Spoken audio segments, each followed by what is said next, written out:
কৃষক ভাইরা আপনারা প্রশ্ন করেছেন যে গাছের 2G 3G কাটিং কি, গাছের 2G 3G কাটিং করলে কি উপকার পাওয়া যাবে। বন্ধুরা, গাছের 2G 3G কাটিং হলো কোনো গাছের ডগা, যেমন লতানো গাছের, লাউ গাছের ডগা, কাকরোল গাছের ডগা এবং অন্যান্য গাছ যেমন বেগুন গাছ, ঝাল গাছ, এই গাছগুলোর শাখার অগ্রভাগ কেটে দেওয়া। তো এই কেটে দিলে কি উপকার পাওয়া যাবে বা কেন আমরা গাছে 3G 2G কাটিং করব।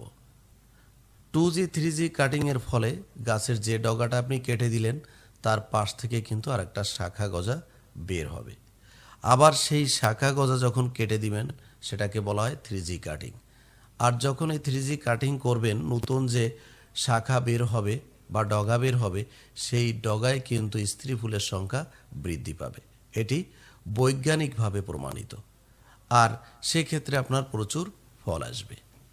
আর যাদের কম জায়গায় আপনারা এই ক্ষেতগুলো করেছেন, সবজি ক্ষেত বলেন বা অন্য যে ক্ষেতগুলো রয়েছে করেছেন, সেখানে কিন্তু 2G 3G কাটিংয়ের গুরুত্বটা বেশি।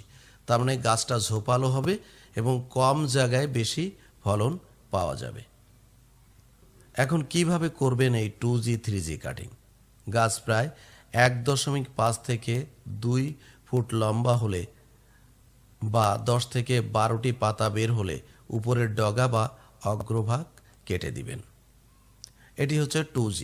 3Gর সময় 2G কাটিং এর ফলে যে নতুন শাখা বের হবে সেগুলো কিছুটা বড় হলে, অর্থাৎ 1 থেকে 2 ফুট লম্বা হলে সেগুলোর ডগাও আপনারা কেটে দিবেন, যেটাকে বলা হয় 3G কাটিং।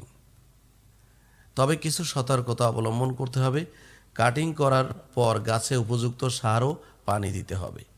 বেশি বয়স্ক বা অসুস্থ গাছকে কাটিং না করাই ভালো। অর্থাৎ আপনি সবসময় যে কাটিং করতে হবে তা নয়, আপনি দেখবেন যে আপনার গাছের অবস্থা এবং পরিস্থিতি বুঝে আপনি এই কাজটি করবেন। অনেকের গাছ দেখা যায় অনেক লম্বা হয়ে যাচ্ছে কিন্তু ফুল ফল আসছে না। এক্ষেত্রে কিন্তু 2G 3G কাটিং অত্যন্ত গুরুত্বপূর্ণ একটি বিষয়। আশা করছি বুঝতে পেরেছেন।